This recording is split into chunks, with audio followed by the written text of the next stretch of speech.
Well, I don't feel any different. I look any different? You still look like an ass to me.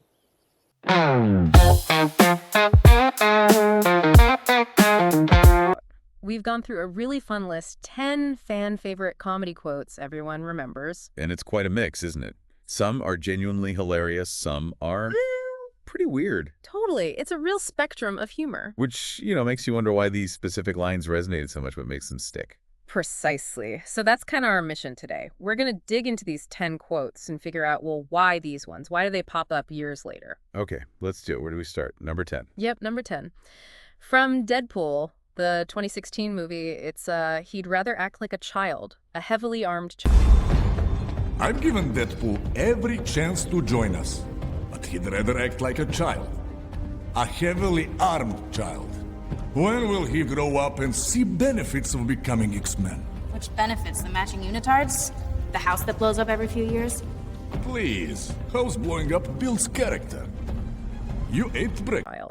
Yes. Classic Deadpool. The humor there, I think, really comes from that clash, right? Colossus is so serious, trying to be this moral compass. Right, trying to reform him. And Deadpool is just pure chaos. Then you add heavily armed to child. It's just a fantastic, absurd image. It really is. It smashes those two ideas together, the childishness and the extreme danger. And that contrast creates something really memorable. And the source material even points out the setup, like Negasonic Teenage Warhead's dry comments about X-Men houses always blowing up. Oh, yeah. And Colossus' deadpan reply, house blowing up builds character. It all just builds this this perfectly weird dynamic. The piece called it the weirdest job interview ever. Which kind of nails it, actually. And it fits Deadpool's whole thing, rejecting the standard superhero mold. Colossus tries to fit him in, but it's hopeless. It's great character stuff. Okay, let's move to number 9. Shrek 2 from 2004. The quote is, "A fine place to raise the children." Oh. So, Fiona, tell us about where you live. Well, Shrek owns his own land. Don't you, honey? Oh, yes. It's in an enchanted forest, abundant in squirrels and cute little duckies and... What? I know you ain't talking about the swamp. Donkey. An ogre from a swamp. Oh, how original. Well, I suppose that will be a fine place to raise the children.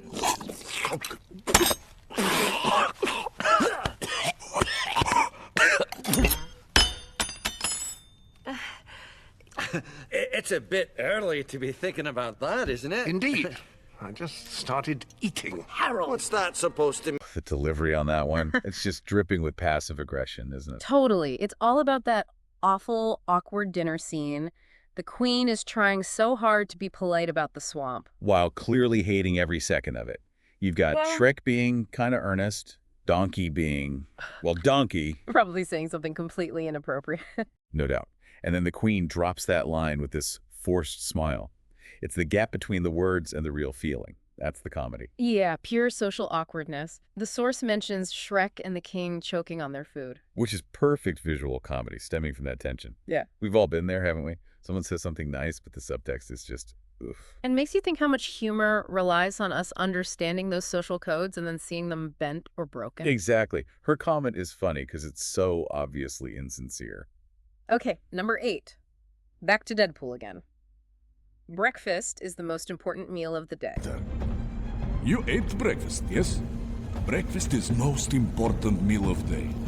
Here, protein bar, good for bones. Deadpool may try to break yours. Which sounds completely ordinary on its own. Right, but it's Colossus saying it to Negasonic. He's being so, overly parental. Yeah, he's insisting she gives her a protein bar for strong bones, all very caring. And then, in the very next breath, he says, Deadpool may try to break yours.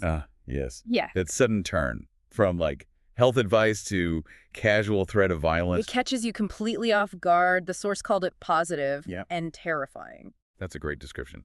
It's that dark twist. And again, it highlights Colossus as the ultimate straight man, trying to impose normalcy on Deadpool's world. And failing miserably, which is where a lot of the humor comes from. Yeah. That contrast just keeps working. All right, number 7.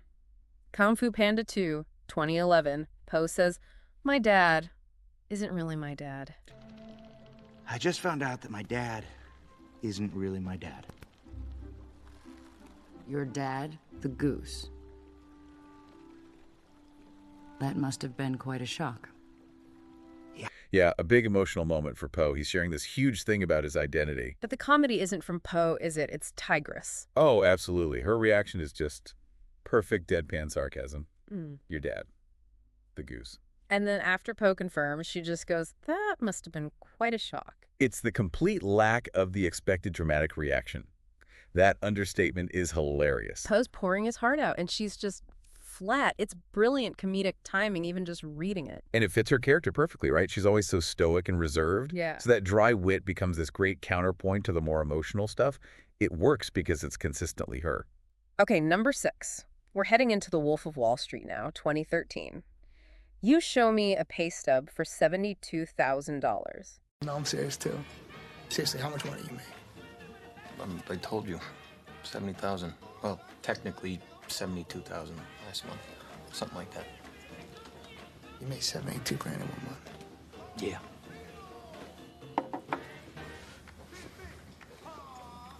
I tell you what.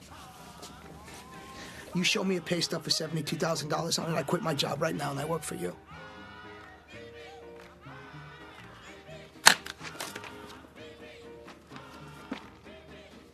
Hey, Paulie, what's up? No, everything's fine. Hey, listen, I quit. And he did. Ah, yes. This one's all about that crazy excess, the sheer power of money in that world. Right. Jordan Belfort is bragging. First he says $70K a month, then corrects it to $72K. Like, that $2K makes all the difference. And Donnie's reaction is immediate disbelief, then show me the pay stub. And the second he sees it, what does he do? Quits his job on the spot. Exactly. It's that instant money-driven decision. It's an absurd exaggeration of money talks. The source connects it directly to that idea. Money talks, huh? It nails the film's satirical edge on that culture. It's funny because it's so over the top, but you also kind of feel like, yeah, maybe something like that could happen in that environment. It feels grounded in a certain kind of reality, even while being completely nuts. That's often where the best satire sits, isn't it? That uncomfortable closeness to the truth. Okay, number 5, Pirates of the Caribbean, the first one from 2003. 3 shillings and we forget the name. What? Hold up there, you! It's a shilling to tie up your boat at the dock. And I shall need to know your name. What do you say to 3 shillings? And we forget the name. Welcome to Port Royal, Mr. Smith. Classic Captain Jack Sparrow. Oh, yeah. Pure Jack. It's that charm mixed with, casual bribery. The guard has his rule. 1 shilling, state your name.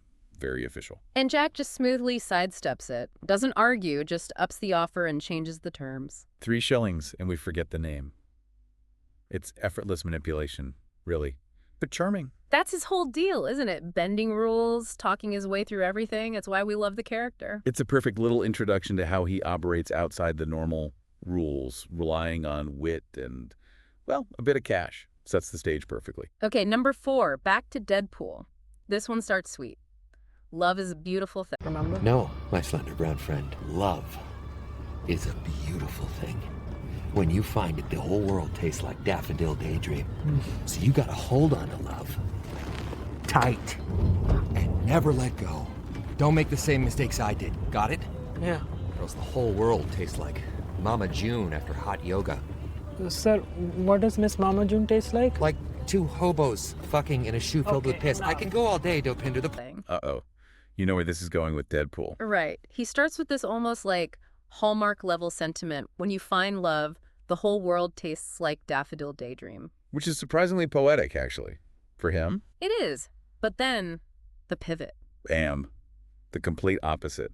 The crude graphic image that just shatters the sweetness. Or it tastes like 2 hobos doing nasty stuff in a shoe full of pee. Wow, yeah, it's vivid. The source calls it classic Deadpool starts sweet, ends gross. And that's exactly it, isn't it? Absolutely. It's shock humor built on that extreme contrast. Wow. Taking something sentimental and just dragging it through the mud. It's that jarring shift, the sheer audacity of it, a comedic rug pull, like you said earlier. Exactly. Okay, top 3. Number 3 is from Grown Ups, 2010. He's 48 months old. Mommy, I want have some milk? Oh, sure, Angel. Come here. I'll give you a little something. Slow down, honey. Not such a big gulp. You're gonna get a tummy ache. Your son is so cute. How old is he? Oh, he's 48 months. That's 4. The breastfeeding scene. Pure awkward comedy. Oh, yeah. It's all about the discomfort, isn't it? Yeah. Seeing this older kid breastfeeding. And the dad's response? Stating the age in months is such a clear deflection. Trying to normalize it, or maybe just avoid saying 4 years old. Right. And the friend just pauses, does the math. That's 4. And the dad's just like, yeah, the silence is deafening. It's the unspoken judgment, the shared awkwardness that makes it funny. Maybe a bit cringe funny, but still funny. Yeah, it taps into that feeling when social norms get pushed and nobody knows quite what to say. That relatable discomfort. We've all felt something like it. Okay, number 2, Hotel Transylvania from 2012. Papa's gonna bite the head off a bird. Hush, little vampire, don't say a word. Papa's gonna bite the head off a bird. I want to kiss your tool. I want to kiss your tool. Dracula's Lullaby. This one's great. It starts so sweet, right? Like a normal lullaby for baby Mavis. Gentle, comforting, and then suddenly, that line, completely out of nowhere. Papa's gonna bite the head off a bird. It just subverts the whole lullaby expectation. And then he immediately snaps back into baby talk, right? Like, who's my little poison berry? Yeah. It's that back and forth. Sweet, then spooky, then sweet again. It tells you so much about Dracula as this weirdly loving but still inherently monstrous dad. The source called it sweet, spooky, and super weird. Nails it. It's funny and kind of endearing, actually. Captures his whole vibe. It plays on that mix, the monster trying to be a normal dad. Genre-bending humor. And finally, number 1, back to the Wolf of Wall Street. Where are the lewds? They're up my... Jesus Christ, I think you have a fucking drug problem. We're the lewds. We're the lewds. They're up my ass. Don't worry about it. Okay? Thank God. Oh, boy. Yeah.